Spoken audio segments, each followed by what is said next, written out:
Imagina só, receber uma carta escrita há quase 2000 anos, mas que parece que fala diretamente com a gente hoje. Uma carta que trata de como encontrar esperança bem no meio da hostilidade. Bom, é exatamente nisso que a gente vai mergulhar agora, na primeira epístola de Pedro. A pergunta que essa carta tenta responder é, vamos combinar, universal e muito, muito atual. Como é que se mantém a esperança quando o mundo em volta parece hostil? É uma pergunta bem poderosa, e é nela que a gente vai fundo, seguindo as palavras do apóstolo Pedro. Para entender a força da mensagem de Pedro, primeiro a gente precisa sentir o tamanho do problema. Afinal, para quem era essa carta? E qual era a dimensão da crise que essas pessoas estavam vivendo? O autor, a gente vê, é Pedro, um apóstolo. Mas olha só para quem ele escreve: estrangeiros e exilados. Isso aqui não é só uma descrição de onde eles moravam, não. É quase um estado de espírito. Pensa no que significa se sentir um forasteiro, na sua própria terra, espalhado, sem um lugar para chamar de seu. Era esse o público dele. E não era só um sentimento de não pertencer, sabe? A carta fala de diversas provações, de serem difamados, chamados de malfeitores. Já pensou? Ser acusado de fazer o mal justamente por causa daquilo que se mais acredita? O cenário era esse: um grupo vulnerável, lidando com uma hostilidade constante e, pior, injusta.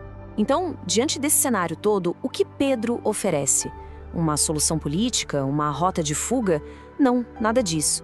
Ele propõe algo muito mais radical, uma mudança completa de perspectiva, que ele ancora no que chama de esperança viva. E aqui está o pulo do gato. Essa esperança viva não é um otimismo vago, aquele vai ficar tudo bem da boca para fora.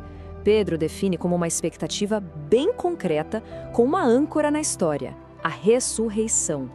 O foco não é o alívio imediato, mas uma herança incorruptível, algo que as crises do agora simplesmente não conseguem tocar.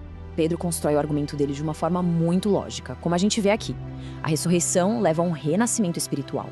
Esse renascimento gera a tal da esperança viva, que por sua vez garante a herança eterna. É como uma corrente de causa e efeito que muda totalmente o foco. A confiança sai das circunstâncias instáveis e vai para algo que, na visão dele, é inabalável. E isso nos leva a uma das ideias mais diferentes da carta. As provações, a hostilidade, elas não são um sinal de abandono. Pelo contrário, elas são como um fogo que purifica. Assim como o ouro precisa passar pelo fogo para mostrar sua pureza, a fé, quando é testada, revela seu verdadeiro valor. Nas palavras de Pedro, ela se torna mais preciosa que o ouro. A esperança é a base de tudo, mas Pedro sabia que não era só isso. Então, ele oferece algo realmente transformador, uma identidade completamente nova que vai na contramão de tudo que a sociedade dizia sobre eles. A transformação é radical, como o slide mostra bem.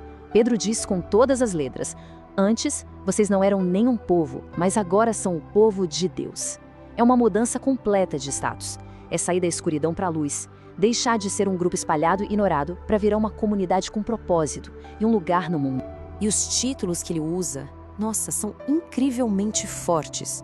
Títulos que antes eram da realeza de Israel, agora são aplicados a eles. Povo escolhido, sacerdócio régio, nação santa. Imagina ouvir isso quando o mundo te trata como se não fosse nada. É uma afirmação poderosa, de valor, de pertencimento, de honra. Eles os chamam de pedras vivas, cada um sendo uma parte essencial de uma construção maior. E o que une todas essas pedras vivas? Cristo, a pedra angular, aquela peça fundamental que dá forma e estabilidade para o prédio todo. E aqui, Pedro faz uma conexão muito forte.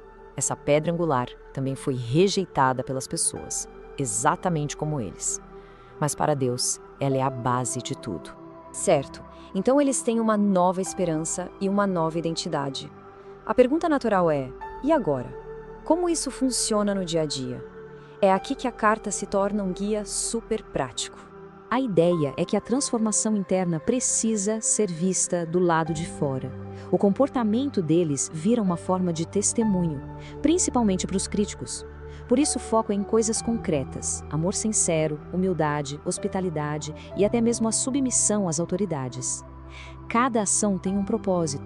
E o padrão para essa conduta não podia ser mais alto. Sede santos, porque eu sou santo. Santidade aqui não é sobre seguir uma lista de regras, mas sobre refletir o caráter daquele a quem eles agora pertencem. É uma aspiração e tanto. E aqui está a estratégia por trás disso tudo. A boa conduta era, na verdade, a arma deles. Pedro argumenta que, ao fazer o bem, eles podiam calar a boca dos acusadores. As ações deles seriam a resposta mais poderosa contra as calúnias. A própria vida se tornaria a melhor defesa. E agora, com tudo isso já estabelecido, Pedro volta ao ponto de partida, o sofrimento.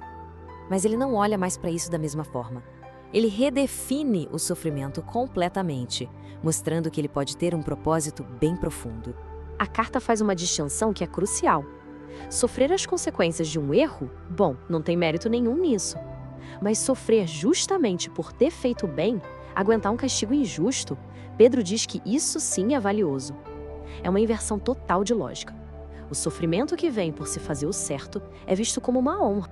Essa ideia toda chega num convite que é quase inacreditável. Alegrai-vos. Não apesar do sofrimento, mas por causa dele. A lógica é que sofrer por fazer o bem conecta eles diretamente à história de Cristo, e que essa dor de agora é só o prelúdio de uma alegria futura, uma alegria imensa. E essa é a promessa final que amarra tudo. O sofrimento, por mais pesado que seja, é temporário. Depois que tiver despadecido um pouco, a visão de longo prazo é de restauração total. Pedro afirma que o próprio Deus vai intervir para aperfeiçoar, firmar e fortalecer quem conseguir perseverar. É a luz no fim do túnel. No fim das contas, a mensagem de Pedro atravessa o tempo e chega até nós com uma pergunta. No mundo que ainda é cheio de incertezas, qual é a âncora da nossa esperança? E como essa esperança, ou a falta dela, define quem a gente é e como a gente age?